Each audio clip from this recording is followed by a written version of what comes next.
Vincent Malloy is 7 years old. He's always polite and does what he's told. For a boy his age, he's considerate and nice.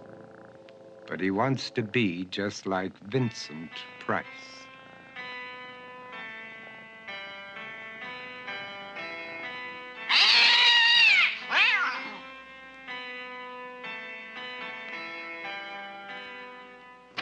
He doesn't mind living with his sister, dog, and cats, though he'd rather share a home with spiders and bats.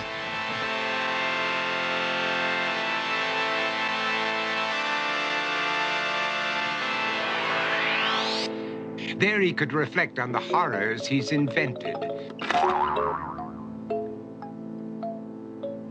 and wander dark hallways alone and tormented.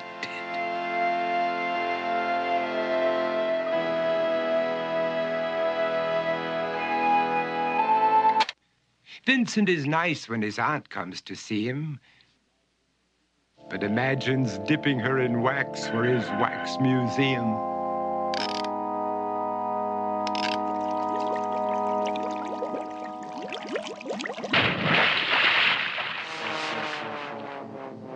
He likes to experiment on his dog, Abercrombie, in the hopes of creating a horrible zombie. So he and his horrible zombie dog could go searching for victims in the London fog. His thoughts, though, aren't only of ghoulish crime. He likes to paint and read to pass some of the time.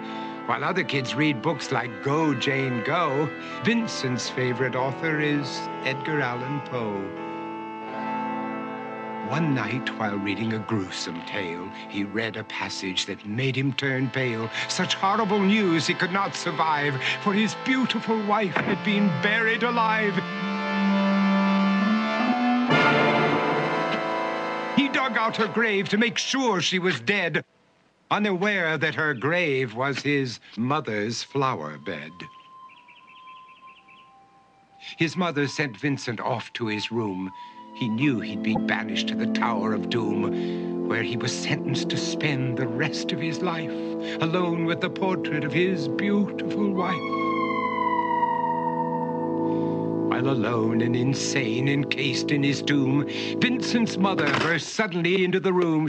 She said, "If you want to, you can go out and play. It's sunny outside and a beautiful day."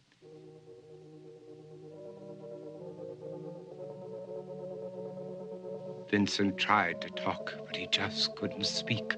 The years of isolation had made him quite weak. So he took out some paper and scrawled with a pen, "I am possessed by this house and can never leave it again."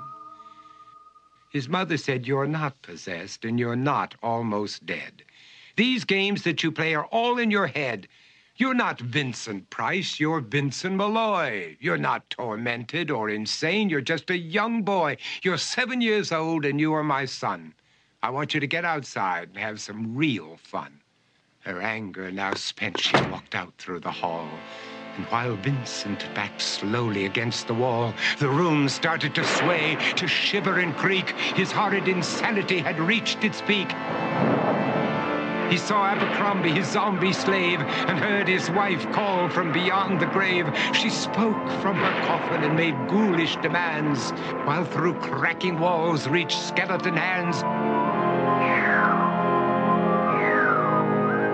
Every horror in his life that had crept through his dreams swept his mad laughter to terrified screams. To escape the madness, he reached for the door, but fell limp and lifeless down on the floor. His voice was soft and very slow as he quoted The Raven from Edgar Allan Poe. "And my soul from out that shadow that lies floating on the floor shall be lifted nevermore."